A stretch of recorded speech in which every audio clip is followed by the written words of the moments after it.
आज की कथा में हम सभी जानेंगे कि किस श्राप के कारण स्त्री समय से पहले ही विधवा हो जाती है और ऐसे कौन से कार्य हैं जो एक पतिव्रता स्त्री को अपने जीवन में कभी नहीं करने चाहिए, जिसकी वजह से स्त्रियां समय से पहले ही विधवा हो जाती हैं। नमस्कार मित्रों, एक बार फिर तहे दिल से स्वागत है आपका हमारे YouTube चैनल शिव चिंतन कथालय में, जहां आप भगवान शिव से जुड़ी रोचक कथाएं और उनके संदेशों को सुन सकते हैं।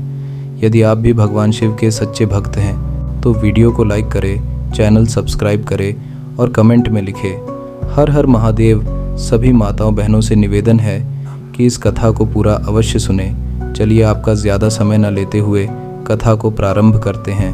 मित्रों, एक बार की बात है जब भगवान विष्णु के सबसे बड़े भक्त देवर्षि मुनि जब आकाश मार्ग से विचरण कर रहे थे, तब उन्होंने आकाश मार्ग से खड़े होकर देखा कि धरती लोक में कुछ स्त्रियां फूल तोड़ रही थीं जो देखने में एक ही उम्र की थी, परंतु उसमें से एक औरत विधवा हो चुकी थी और बहुत दुखी जीवन व्यतीत कर रही थी, और बाकी उसी उम्र की औरत अपने पतियों के साथ सुख से अपना जीवन व्यतीत कर रही थी। यह दृश्य देखकर देवर्षि नारद सीध जा पहुँचे। पाप पुण्य के हिसाब से मनुष्य को दंड देने वाले देवता भगवान भोलेनाथ के पास उन्होंने वहां पहुंचकर भगवान भोलेनाथ जी को प्रणाम किया और बोले, हे महादेव, आज मैं आपके पास एक प्रश्न के प्रयोजन से आया हूं। तब भगवान भोलेनाथ जी कहते हैं, हे देवर्षि, कहिए आपका वह प्रश्न कौन सा है। मैं आपके प्रश्न के उत्तर को देने में समर्थ हुआ तो आपको उसके बारे में अवश्य बताऊंगा। तब देवर्षि नारद जी कहते हैं, हे भगवान भोलेनाथ, जब मैं आकाश मार्ग से विचरण कर रहा था तब मैंने देखा कि धरती लोक में कुछ स्त्रियां फूल तोड़ रही थीं जो देखने में एक ही उम्र की थीं, परंतु उसमें से एक औरत विधवा हो चुकी थी और बहुत दुखी जीवन व्यतीत कर रही थी, और बाकी उसी उम्र की औरत अपने पतियों के साथ सुख से अपना जीवन व्यतीत कर रही थी। मुझे आपसे बस यह 3 बातें जाननी है कि कौन सी स्त्री समय से पहले विधवा हो जाती है और सारी उम्र दुखी जीवन व्यतीत करती है, और मेरा दूसरा प्रश्न है, कौन सी स्त्री को जीवन में कभी सुख शांति नहीं मिलती, और मेरा तीसरा प्रश्न है, वह कौन सी चीज़ है जो एक पत्नी अपने पति के मांगने पर भी पति को नहीं देती। इस तरह देवर्षि नारद के तीनों प्रश्नों को सुनकर महादेव कहते हैं, हे देवर्षि नारद जी, तुम जिन स्त्रियों की बात कर रही हो उनमें से एक स्त्री समय से पहले ही विधवा होकर अपना दुखी जीवन व्यतीत कर रही है, और वहीं पर अन्य स्त्रियां सुहागन हैं और अपने पति के साथ खुश होकर सुखी जीवन व्यतीत कर रही हैं। तुम जानना चाहते हो आखिर ऐसा क्यों है, तो सुनो, मैं तुम्हें इन सभी प्रश्नों का उत्तर एक कथा के माध्यम से देना चाहता हूँ। इस कथा को बहुत ही ध्यान से सुनना, क्योंकि आधी अधूरी कथा सुनने वालों को आधा अधूरा ही ज्ञान प्राप्त होता है जो जीवन में कभी काम नहीं आता। और यदि तुमने ध्यान से सुना तो तुम्हारे तीनों प्रश्नों के उत्तर कथा को सुनने के बाद तुम्हें मिल जाएंगे। फिर देवर्षि नारद कहते हैं, हे भोलेनाथ, मैं आपको वचन देता हूँ कि मैं इस कथा को पूरा सुनूंगा और संसार की समस्त नारियों तक इस कथा को आपके पक्के माध्यम से पहुँचाऊँगा। देवर्षि नारद की यह बात सुनकर भगवान भोलेनाथ कहते हैं, हे देवर्षि नारद, सबसे पहले मैं तुम्हें उस स्त्री की कहानी सुनाना चाहता हूँ जो सुहागन बनकर सुखी जीवन जी रहे हैं। और जिस सुहागन स्त्री की तुम बात कर रही हो वह स्त्री और कोई नहीं बल्कि कौशल नरेश के नौकर की पत्नी है। और वह स्त्री जिस नौकर की पत्नी है, उस नौकर को अपनी पत्नी पर पूरा विश्वास है कि मेरी पत्नी एक चरित्रवान और पतिव्रता स्त्री है, जिसकी प्रशंसा वह नगर में सबसे किया करता है और अपने साथियों से अपनी पत्नी के गुणगान किया करता है। फिर धर्मराज कहते हैं कि हे देवर्षि नारद जी, उस नौकर की पत्नी की चर्चा समस्त नगर में होने लगी। धीरे धीरे फैलते हुए यह बात राजा के दरबार में पहुंच गई, और यह बात सुनकर राजा ने अपने नौकर को बुलाया और उस नौकर से राजा कहने लगे कि तुम हर किसी से कहते हो कि तुम्हारी पत्नी एक चरित्रवान और पतिव्रता स्त्री है। क्या वास्तव में तुम्हारी पत्नी एक चरित्रवान और पतिव्रता स्त्री है? और क्या तुमको पूरा विश्वास है कि तुम्हारी पत्नी एक पवित्र स्त्री है और तुम्हारे अलावा पराये मर्द को आंख उठाकर भी नहीं देखती? क्या इस बात का कोई सबूत तुम्हारे पास है? राजा की इस बात को सुनकर नौकर कहने लगा, महाराज, मुझे अपनी धर्मपत्नी पर पूरा विश्वास है कि वह एक पतिव्रता स्त्री है और मेरे अलावा वह पराये मर्दों को नहीं देखती। नौकर की इस बात को सुनकर राजा के एक मंत्री ने कहा, मैं क्षमा चाहता हूँ महाराज, ऐसा कैसे हो सकता है कि एक स्त्री किसी अन्य पुरुष को ना देखे? ऐसा तो असंभव है। फिर मंत्री ने राजा से कहा, महाराज, यदि मैं इस नौकर की बात गलत साबित कर दूं और इसकी पत्नी का पतिव्रता धर्म नष्ट कर दूं तो इसे क्या सज़ा मिलेगी? फिर नौकर ने कहा, महाराज, यदि महामंत्री जी मेरी पत्नी का पतिव्रता धर्म नष्ट कर देते हैं तो आप मुझे फांसी की सज़ा दे देना, और यदि महामंत्री जी मेरी पत्नी का पतिव्रता धर्म खंडित नहीं कर पाए तो इनको भी कुछ सज़ा मिलनी चाहिए। नौकर की यह बात सुनकर राजा ने कहा कि मंत्री को भी फांसी की सज़ा दी जाएगी। मंत्री ने यह बात स्वीकार कर ली और नौकर से पूछा कि मैं तुम्हारी पत्नी से क्या वस्तु लाऊं जिससे तू मान ले कि मैंने तेरी पत्नी का पतिव्रता धर्म खंडित कर दिया। तो नौकर ने कहा, महामंत्री जी, आप मेरी पत्नी से मेरे विवाह के समय पर दहेज में मुझे पटका और एक कतार मिली थी, और ये दोनों चीज़ें मेरी पत्नी ने बहुत ही संभाल कर रखी है, क्योंकि यह दोनों चीज़ें एक पतिव्रता स्त्री के लिए सुहाग की निशानी है। यदि तुम यह दोनों चीज़ें मेरी पत्नी से लाकर मुझे दिखा दोगे तो मैं मान जाऊंगा कि मेरी पत्नी का पतिव्रता धर्म महामंत्री जी आपने नष्ट कर दिया है। तब मंत्री ने नौकर की यह शर्त स्वीकार कर ली और वह मंत्री दरबार से निकलकर नगर में जाता है और एक जादू टोना करने वाली स्त्री से जाकर मिलता है। जो काम कोई नहीं कर पाता था वह काम वह जादू टोना करने वाली स्त्री कर देती थी। फिर मंत्री ने उस स्त्री को सारी बात बताई और कहा, तू कैसे भी करके उस नौकर की पत्नी से मेरा संबंध बनवा दे। इसके बदले तुझे जितना धन चाहिए मैं उतना धन देने को तैयार हूँ। इस तरह मंत्री की बात सुनकर वह स्त्री कहने लगी, मंत्री जी, आपको कहने में आसान लगता होगा किंतु ऐसा कुछ भी नहीं है। तुम जिस औरत के बारे में बात कर रहे हो वह औरत एक पतिव्रता नारी है। उसे ना ही किसी धन का लोभ है और ना ही किसी वस्तु का लालच है। तुम्हें क्या लगता है वह तुमको पटका और कतार दे देगी? फिर वह स्त्री कहती है, महामंत्री, वह तेरी ओर थूके को करर मुझे दे दें और उसकी पत्नी के जांघ के पास यदि कोई निशानी हो तो वह निशानी मुझे देखकर बता दे। फिर मैं तुझे मुँह मांगा इनाम दूंगा। तुझे जितना धन चाहिए उतना धन मैं दूंगा, बस तू मेरा ये काम कर दे। मंत्री की यह बात सुनकर उस जादू टोना करने वाली स्त्री के मन में धन का लालच आ गया और उसने कहा, ठीक है, मैं तुम्हारा काम अवश्य करूंगी, लेकिन मुझे मुन मांगा धन देना पड़ेगा। मंत्री ने कहा, ठीक है, और फिर वह स्त्री नौकर के घर में वेशभूषा बदल कर जाती है और नौकर की पत्नी से जाकर कहती, बेटी, मैं तेरे पति की बुआ हूँ, मैं कई सालों के बाद आई हूँ। फिर उस नौकर की पत्नी ने कहा, आप इतने सालों बाद आई हैं, इसीलिए मैंने आपको पहले कभी देखा नहीं, इसलिए मैं आपको पहचान नहीं पाई। और इस प्रकार वह स्त्री उस नौकर के घर में बुआ बनकर रहने लगी।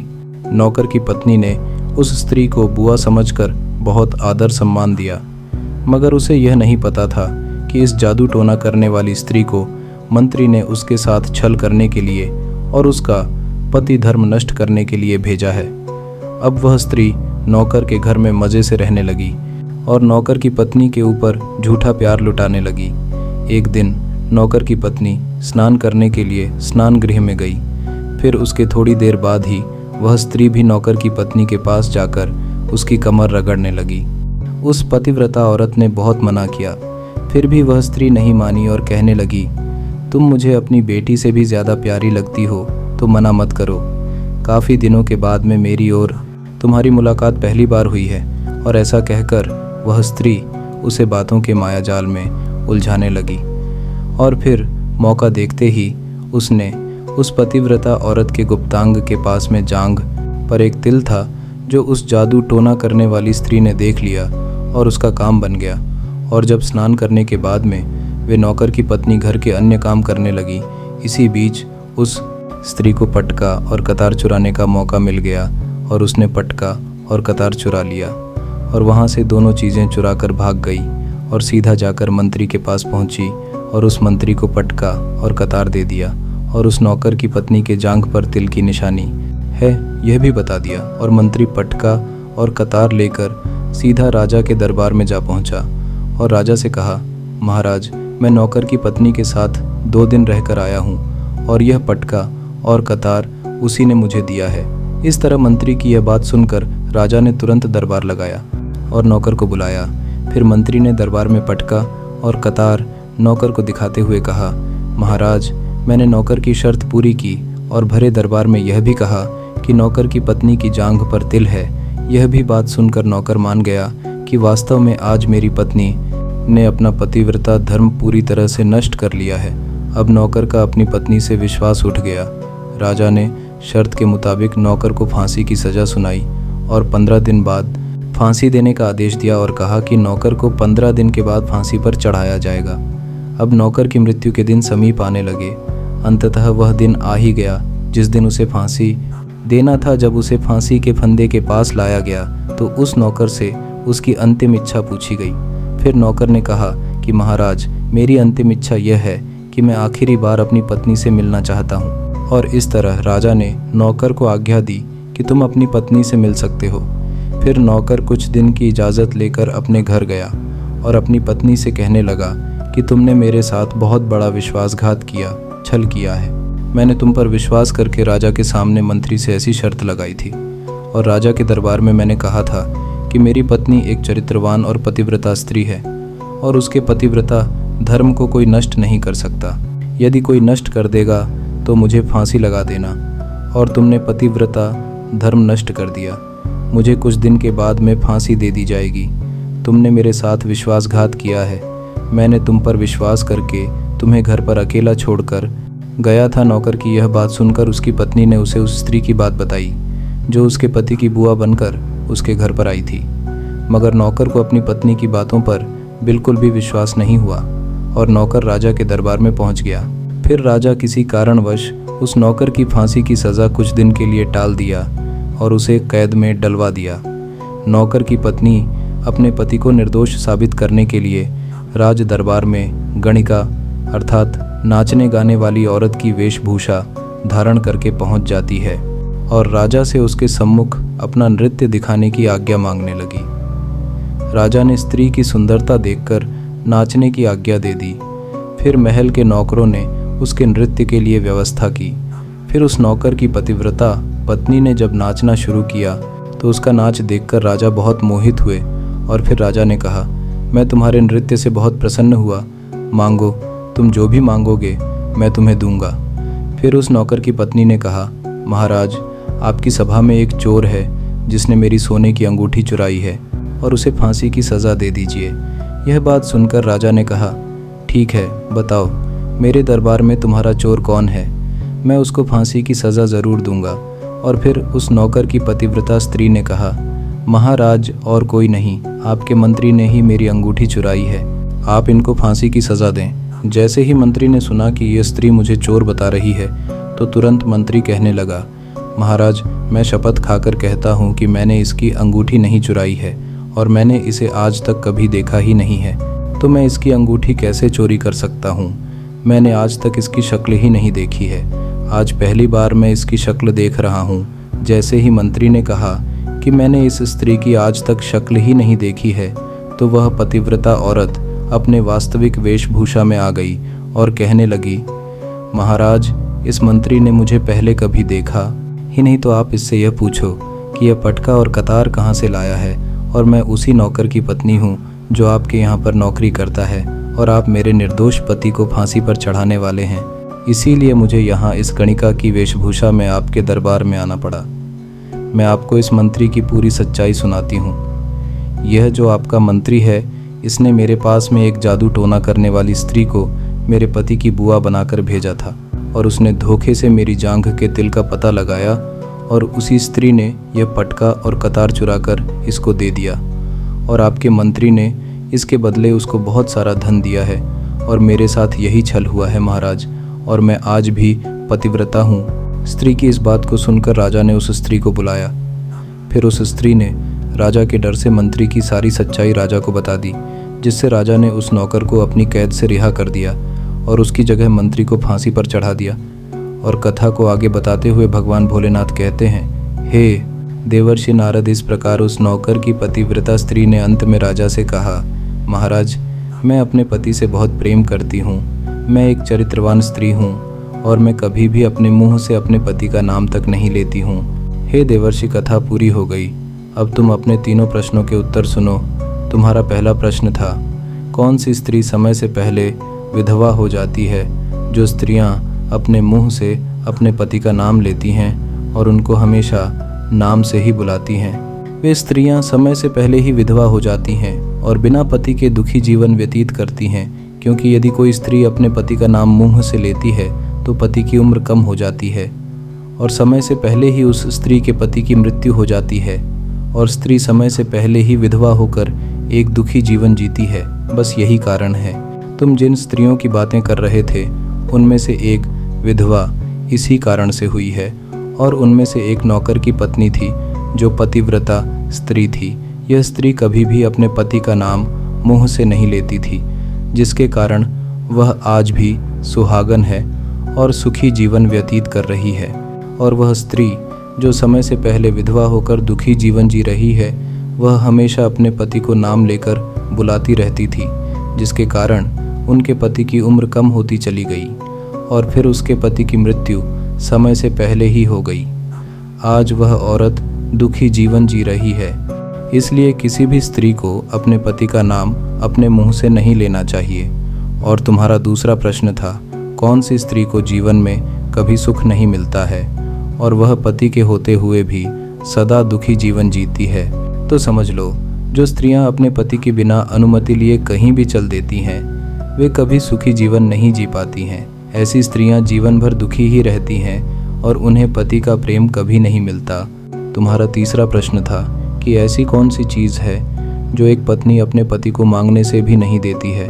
तो समझ लो, वह चीज़ गाली है जो एक संस्कारी और चरित्रवान स्त्री कभी भी अपने पति को नहीं देती है।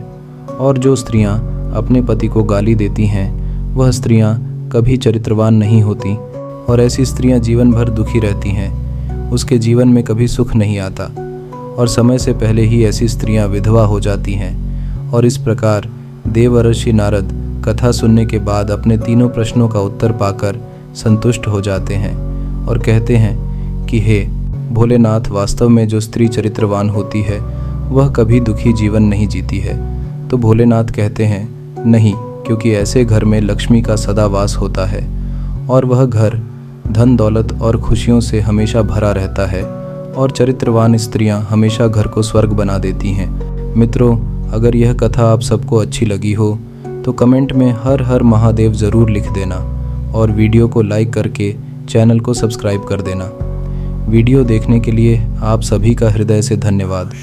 भगवान भोलेनाथ सबको खुश रखे। जय भोलेनाथ।